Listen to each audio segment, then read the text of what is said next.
تو ڈاکو لٹیرے چور ان کو دیکھ کے کانپتے تھے, ان کو کوئی ہاتھ نہیں لگاتا تھا. لوگ کہتے تھے یہ مکے والے ہیں, یہ قریش ہیں, ان کے ساتھ اللہ کی غیبی مدد ہے, ان کو ہاتھ مت لگاؤ. اللہ پاک کو چونکہ ہمارے نبی کو اس بستی میں ان قبیلوں میں پیدا کرنا تھا, اس لیے حضور کے آنے سے 50 دن پہلے عربوں میں خاص طور پہ قریش میں واقعہ ہوا. پورے عرب کے اندر ان کی عزت بڑھ گئی اور پورا عرب گویا مکے کو دیکھنے لگا عظمت سے, احترام سے. پھر حضور علیہ السلام اسی قبیلے میں پیدا کیے گئے. اللہ فرماتے ہیں کہ اس وقت تک مکے والے بھی گویا سب مکے سے باہر جانا ان کے لیے مشکل تھا. پتہ نہیں بے پار کر کے آئیں گے, راستے میں لٹیرے لوٹ لیں گے, ڈاکو لوٹ لیں گے. اللہ اس فرماتے ہیں لإیلاف قریش, ہم نے اس واقعے کو عربوں میں قریش میں اس لیے کرایا تاکہ قریش والے اپنے سفر کو آسان کر لیں. اس واقعے کے بعد قریش جب موسم گرما میں سرما میں یمن کو اور شام کو جاتے تھے, سب کے ساتھ تو چوروں کا ڈاکوؤں کا واسطہ پڑتا تھا, لیکن قریش کو کوئی چھیڑتا نہیں تھا. ان کو چھیڑیں گے تو ان کا رب ہمیں چھوڑے گا نہیں, اس لیے ان کو بہت عزت سے لوگ دیکھتے تھے. اللہ فرماتے ہیں جب ہم نے تم کو اتنی عزت دی ہے, تمہارے کھانے پینے کا انتظام کیا ہے, فَلْيَعْبُدُوا رَبَّ هَذَا الْبَيْتِ, تمہیں چاہیے کہ اس رب بیت اللہ کے رب کی عبادت کریں جنہوں نے تمہیں بھوک میں کھانا دیا, خوف میں تمہیں امن دیا. تو یہ بات علماء کہتے ہیں کہ آج بھی اللہ کا نظام ہے, آج بھی اللہ کا نظام ہے. دو چیزیں ہیں, ایک تو یہ ہے بہت سارے مائیں بہنیں, بہت سارے بندے بولتے کہ اچھا چلے گا تو نماز پڑھیں گے, اچھا چلے گا تو اللہ کو مانیں گے. اللہ فرماتے ہیں مجھے مانو گے تو اچھا چلے گا, میرے عبادت پہ آؤ گے تو اچھا چلے گا. اور کبھی ایسا ہوتا ہے جب تنگی ہوتی ہے, غریبی ہوتی ہے, آدمی کے ارادے بڑے اونچے ہوتے ہیں کہ ایسا ہوگا تو میں زکوٰۃ نکالوں گا, صدقے کروں گا, غریبوں کو کھلاؤں گا. لیکن جب مال آ جاتا ہے تو مال ایسی دھوکے کی چیز ہے کہ اس کے بعد انسان اپنے آپ کو بھول جاتا ہے, کل میں کیا تھا, کل میں کیا تھا. جی قرآن پاک کے اس صورت کا پیغام ہے, اللہ پاک دیتے ہیں, دینے کے بعد اللہ بڑا امتحان لیتے ہیں کہ جب گھر نہیں تھا, جب در نہیں تھا, جب بیپار نہیں تھا تو کیسا تھا, اب سب کچھ دیا ہوں تو اب کیسا ہے. خاص طور پہ مستورات میں یہ بات سن لیں, یہ بات سن لیں کہ چند پیسے آ گئے, ذرا زیورات آ گئے, ذرا گھر مل گیا. اب اگر ہم نے اپنی دیورانی کو, جٹھانی کو, اپنے خاندان کی کسی عورت کو, اپنے پڑوس کی کسی عورت کو حقیر دیکھا, ذلیل سمجھا, مائیں بہنیں, اللہ کا نظام بڑا سخت ہے, اللہ حالات پلٹ دیتے ہیں, کبھی کائے پلٹ جاتے ہیں. اس لیے فرمایا کہ غریبی کا امتحان آسان ہے, مالداری کا امتحان بڑا مشکل ہے. اللہ دینے کے بعد جو پکڑتے ہیں اور امتحان لیتے ہیں تو وہ بڑی سخت پکڑ ہوتی ہے. اس لیے اللہ جن کو آرام سے رکھے ہیں انہیں چاہیے کہ جی کبھی ایسا ہو جاتا ہے کہ 12 گھنٹے کام کرتے تھے جب جا کے روزی ملتی تھی, اب اللہ 4 گھنٹے میں روزی دے رہے ہیں, بقیہ 8 گھنٹے کیا کریں گے. فرمایا کہ معمول بننا چاہیے کہ اللہ آپ نے روزی آسان کر دی ہے, بقیہ وقت میں آپ کی عبادت میں, ذکر و اذکار میں, اچھے کاموں میں, آپ کے بندے کے کام آنے والی چیزوں میں لگاؤں گا. جو بندہ ایسا کرے گا اللہ پاک اور برکت عطا فرمائیں گے, اللہ پاک اور دیں گے, ورنہ پھر ایسا ہی ہو جاتا ہے. دیکھیں قرآن پاک میں ایک قصہ آتا ہے حضرت داؤد علیہ السلام کا, محنت کرنے والوں کے لیے اس میں بڑا سبق ہے. حضرت داؤد علیہ السلام وقت کے بادشاہ ہیں, 2 پیغمبر جن کی بادشاہت مشہور ہے, حضرت سیدنا سلیمان علیہ السلام اور ان کے والد ہیں حضرت داؤد علیہ السلام, دونوں بادشاہ گزرے ہیں. حضرت داؤد علیہ السلام کے بارے میں ہے بادشاہ تخت پر رہنے کے باوجود کبھی کبھی اپنی اصلاح کی خاطر, اپنی غلطیاں معلوم کرنے کی خاطر عام پبلک میں عام انسان کی طرح جاتے تھے. ایک موقع سے اللہ پاک نے ان کو ایک چیز سمجھانے کے لیے, جب وہ اپنا کپڑا بدل کے سادے انسان کی طرح نکل کے جب رعایا میں گئے, پبلک میں گئے, تو اللہ پاک نے فرشتے کو انسان کی شکل میں بھیج دیا. حضرت داؤد علیہ السلام سے ان کی ملاقات ہو گئی. حضرت داؤد نے پوچھا تمہارے بادشاہ کیسے ہیں, تمہارے راجا کیسے ہیں. تو وہ فرشتہ جو انسان کی شکل میں, اس نے کہا بہت اچھے ہیں. حضرت داؤد علیہ السلام کے بہت سارے صفات ہیں, ہمارے نبی نے تعریف کی ہے کہ صوم داؤدی بڑی اچھی ہے, صوم داؤدی کی عادت بڑی اچھی ہے. حضرت داؤد علیہ السلام ایک دن روزہ رکھتے تھے, ایک دن کھانا کھاتے تھے, اور ان کے عادت تھی رات کے 3 حصے کر کے ایک حصے میں عبادت کرتے تھے. تو وہ انسان نما فرشتہ جو ہے وہ تعریف کیا, ہمارے بادشاہ بڑے نیک ہیں, نمازی ہیں, سب ہیں, لیکن ان کے اندر ایک کمی ہے, ان کے اندر ایک عیب ہے. تو پریشان ہو گئے, اسی کے لیے آئے تھے, بولے کہ کیا عیب ہے, کیا کمی ہے. تو وہ فرشتہ جو انسان کی شکل میں انہیں بولا سب برابری ہے, لیکن اپنی محنت کی روزی نہیں کھاتے, لوگوں کے چندے کا پیسہ کھاتے, بیت المال کا مال کھاتے ہیں. وہ بادشاہوں کو اس وقت کا ماحول تھا, بیت المال سے ان کے وظیفے ملتے تھے. کہا اپنی روزی کما کے کھاتے تو اچھا تھا. سبحان اللہ, حضرت داؤد علیہ السلام کو یہ بات دل پہ لگی, صحیح بات ہے, میں لوگوں کے پیسے کیوں کھاؤں, اپنی محنت کی روزی مجھے کھانی چاہیے. اور انہوں نے اللہ سے دعا مانگی کہ اللہ میرے لیے کوئی حلال روزی کا انتظام فرما دے, میں لوگوں کا اور امانت کا مال بیت المال میں نہ کھاؤں, اللہ میرے لیے کوئی حلال روزی کا انتظام فرما دے. اللہ کی طرف سے ایک نعمت ان کو ملی, وَأَلَنَّا لَهُ الْحَدِيدِ وَأَلَنَّا لَهُ الْحَدِيدِ, ہم نے داؤد علیہ السلام کے لیے لوہا نرم کر دیا. لہوا ان کے ہاتھ میں موم کی طرح پگھلتا تھا, جیسا جھکانا چاہتے تھے ویسے جھکاتے تھے. ہمارے ویلڈروں کو تو کتنا مار مار کے جھکانا پڑتا ہے, حضرت داؤد علیہ السلام کے ہاتھ میں لوہا موم بتی کی طرح پگھلتا, جھکتا, بنک مٹی کی طرح جیسا تھپکنا چاہے لوہے کو تھپکتے تھے. اللہ نے ایک نعمت ان کو دے دی. پھر فرمایا ان اعمل سابغات وقدر فی السرد واعملوا صالحا انی بما تعملون بصیر. داؤد ہم نے لوہا تم کو دے دیا ہے, اس سے کیا کرو, زرا بناؤ. لہوے کا جوڑا ہوتا تھا اس زمانے میں جنگ میں پہننے کا, زرا بناؤ اور اچھا ٹھیک ٹھیک بناؤ, اس کی ایک ایک چیز برابر ناپ کے بناؤ. پھر فرمایا بچا ہوا وقت ہماری عبادت میں لگاؤ. وعملوا صالحا, حضرت داؤد علیہ السلام کی عادت تھی ہفتے میں ایک زرا بن جاتا تھا, ایک دن بن جاتا, اسے بیچ کر جو پیسے آ جاتے بقیہ 6 دن اس سے اپنا گزران کرتے اور کام کرنے کے بجائے وہ 6 دن عبادت میں لگاتے تھے. اللہ اکبر, یہ نعمت ہمیں مل جائے کہ ہم نے اللہ سے روزی روٹی مانگی ہے, روزی روٹی مانگی ہے, اللہ دے رہے ہیں. کبھی 15 دن میں جو کمائی آتی تھی اللہ ایک وقت لا رہے ہیں 5 دن میں وہ کمائی مل رہی ہے. انسان کو چاہیے کہ بقیہ دنوں کو اچھے کاموں میں لگائے, خیر کے کاموں میں لگائے, عبادتوں میں, اللہ کے راستوں میں, دین کی محنتوں میں لگائے. اللہ معاف کرے, یہ نیت ہمارے پاس نہیں ہے, ہمارے پاس نہیں ہے. ہم تو چاہتے ہیں کہ 15 دن میں مہینے کی روزی ابھی چاہیے اور ہمیں کام کریں گے, رات دن ایک کر کے محنت کریں گے. ہمارے علاقوں میں آم کے باغات ہیں, بہت سارے ساتھی ایسے تھے 4 مہینے باغیچہ کر لیے تو بقیہ 8 مہینے ماشاءاللہ دین کی محنتوں میں لگتے تھے. ایک وقت ایسا بھی تھا. اب ان کا حال ایسا ہے کہ 4 مہینے کمائیں گے, بقیہ 8 مہینے میں کوئی چکن سینٹر رکھ رہا ہے, کوئی آٹو چلا رہا ہے, کیا کیا کر رہا ہے. بالکل وہ بولتے ہیں کہ وہ 4 مہینے کی جو روزی تھی وہ اتنی ملتی ہے, بقیہ سال بھر کام کرے تو روز روزی ہے. اس لیے ہمیں چاہیے, علماء نے لکھا ہے اللہ سے حضرت داؤد علیہ السلام نے مانگا اللہ مجھے ایسی روزی دے جو میری عبادت کے لیے نقصان کا ذریعہ نہ ہو. اللہ سے مانگا. آج دکان والے, کاروبار والے, محنت کرنے والے اللہ سے مانگے کہ اللہ ہمیں روزی کا ایسا ذریعہ دے جس ذریعے سے میں کما تو لوں لیکن نماز نہ چھوٹے, میرا روزہ نہ چھوٹے. اللہ میری اس کاروبار اور دھندے کی وجہ سے آپ کے راستے کی میری محنتیں اور قربانیاں نہ چھوٹیں. ایسی روزی اللہ سے مانگنا چاہیے. اللہ دیں گے, ضرور دیں گے. جو رب, جو مالک مہینہ بھر میں کام کر کے دے سکتے ہیں وہ رب 20 دن میں, 22 دن میں, 23 دن میں دینے پر قادر ہے. بقیہ وقت انسان اچھے کاموں میں لگائے تو اللہ ویسے ہی چلائیں گے. لیکن انسان کی نیت ایسی ہے کہ وہ رات کی کمائی دن کے لیے اور دن کی کمائی رات کے لیے, جتنی محنت کرو اس کا پیٹ بھرتا نہیں ہے. اس لیے فرمایا کہ جو رب تمہیں روزی دے دیا, امن دے دیا, فَلْيَعْبُدُوا رَبَّ هَذَا الْبَيْتِ, اب چاہیے کہ تم بیت اللہ کے رب کی عبادت کریں. تو یہ ہمارے لیے سبق ہے. ہماری ماں بہنیں بھی ایسی ترتیب بنائیں کہ اللہ ہمارے شوہر کے لیے حلال روزی کا دروازہ آسان ہو گیا. اللہ آپ نے ہمیں ہمارے گھر میں سہولت دے دی ہے تو اس سہولت کی قدر کریں اور خوب اعمال کریں. پتہ نہیں آگے زندگی کیسے بنے گی.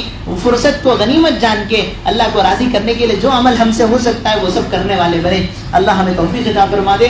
تو یہ سورہ فیل اور سورہ قریش, یہ دونوں سورتوں کا آپس میں تعلق اور ربط ہے, اس لیے دونوں سورتوں کو بیان کیا گیا. آگے بھی سنیں. قریش کے ساتھ جو اللہ ایسا غیبی نظام چلائے کہ ان کے ہاتھیوں کا واقعہ پیش آیا, ان کی عزت بڑھائی, وہ اللہ ان کو مکے میں زمین سے سننا اگال دیتے اور آسمان سے چاندی برسا دیتے. ایسا بھی کر سکتے تھے لیکن اللہ کا نظام ایسا ہے کہ یہاں سبب اختیار کرنا پڑے گا, محنت کرنی پڑے گی. حرکت کرو تو برکت ملے گی, تو تھوڑی بہت محنت کرنی پڑے گی, اس کے بغیر دنیا کا نظام نہیں بنتا. بی بی مریم کا قصہ قرآن میں ہے کہ جب ان کو تکلیف کا وقت تھا اللہ نے کہا حزی الیکی بجذع النخلۃ تساقط علیک رطبا جنیا, مریم تجھے بھوک لگ رہی ہے, دیکھ تیرے سامنے کھجور کا سوکھا پیڑ کھڑا ہے, ذرا ہاتھ بڑھا کر اس کی ڈھالی ہلا, ہم تر و تازہ کھجوریں دیں گے. مفتی شفیع صاحب رحمۃ اللہ یہاں لکھتے ہیں کہ اللہ پاک بی بی مریم کو سکے جھاڑ سے کھجور دے رہے ہیں تو ایسے ہی جھڑا دیتے, لیکن اللہ کہہ رہے حزی الیکی, ہاتھ لے کے اسے ہلاؤ, ہلانا پڑے گا تب کھجور ملیں گے. ایسے فرمایا کچھ محنت کرنی پڑے گی تب روزی روٹی ملے گی. تو روزی روٹی کا ذریعہ اختیار کرنا, تجارت کرنا, کاروبار کرنا منع نہیں ہے, کرنا چاہیے اور پوری کوشش کرنا چاہیے. بلکہ فرمایا آج کے زمانے میں گھروں میں فقر و فاقے کرنا بالکل مناسب نہیں ہے. آدمی محنت کر کے گھروں میں حلال روزی پہنچائے اور گھر والی اس نظام کو صحیح سنبھالے, آج کی سب سے بڑی ضرورت ہے. اور یہ بھی سن لیں, تجارت فرمایا کہ برکت کے اللہ پاک کی طرف سے اگر 10 دروازے ہیں اس میں سے 9 دروازے اللہ نے تجارت میں رکھے ہیں. نوکری والے برا نہ مانے, جن کی نوکریاں ہیں ان کی حساب و کتاب طے رہتے ہیں, تنخواہ کتنی آئے گی, کہاں لگانا ہے, کہاں بچانا ہے. لیکن تجارت والے, بیپار والے گویا اللہ پہ بھروسہ کرتے ہیں, اللہ اگر یہ ضرورت ہے آپ بیپار چلائیں گے تو میری ضرورت پوری ہوگی. اس لیے فرمایا اگر کسی کو بیپار اور نوکری دونوں کی چوائس ہے تو بیپار میں بہت برکت ہے. بہت سارے نبیوں نے, خود ہمارے نبی صلی اللہ علیہ وسلم نے تجارت کی ہے. اس لیے تجارت آدمی کو بہت اچھی چیز ہے, لیکن اس تجارت کو حلال طریقے سے کریں, پاکیزہ طریقے سے کریں, اس میں حرام نوالے ملنے نہ دیں, حرام کا کوئی راستہ اس کے اندر آنے نہ دیں, تو پھر اللہ کی طرف سے تجارت میں بڑی برکت ہوتی ہے. ہمارے حضرت مفتی سعید صاحب پالنپوری رحمۃ اللہ علیہ کتابوں کی تاجر تھے, وہ کتاب ان کی لائبریری تھی. وہ فرماتے تھے کہ بیپار کرنے کے لیے آدمی کو نوح علیہ السلام کی عمر چاہیے, ایوب علیہ السلام کا صبر چاہیے. ان کا کہنا تھا یعنی ایک بیپار ترقی کرتا ہے برسوں کی محنت کے بعد. آدمی اس کے اوپر پورا ٹیلنٹ لگا دے تو وہ بیپار ترقی کرے گا, لیکن ایسا ترقی کرے گا کہ اس کے بعد اس کا آنے والا بچہ آگے اسے لے کے چل سکتا ہے. نوکری ایسا نہیں ہے کہ ایک نوکر نوکری کر رہا ہے 20 سال بھی کرے, لیکن اس کے بیٹے کو آگے کا پروموشن نہیں ملے گا, اسے پھر نیچے سے سیڑھیاں چڑھ کے آنا پڑے گا. اس لیے فرمایا آج کے والدین اپنے اولاد کے حق میں کچھ ایسے حلال دھندے شروع کر دیں تاکہ آپ کی اولاد بڑی بنے تو آگے وہ حلال دھندوں کو سنبھال لے سکیں, ان کو آگے محنت کرنے کی ضرورت نہ پڑے. بہرحال یہ کچھ نصیحت کی چیزیں ہیں. اللہ کرے اللہ سب کی روزی روٹی میں برکت عطا فرمائے, اور اللہ پاک اپنے فضل سے سب کے گھروں میں اللہ چین و سکون, اللہ عافیت نصیب فرمائے.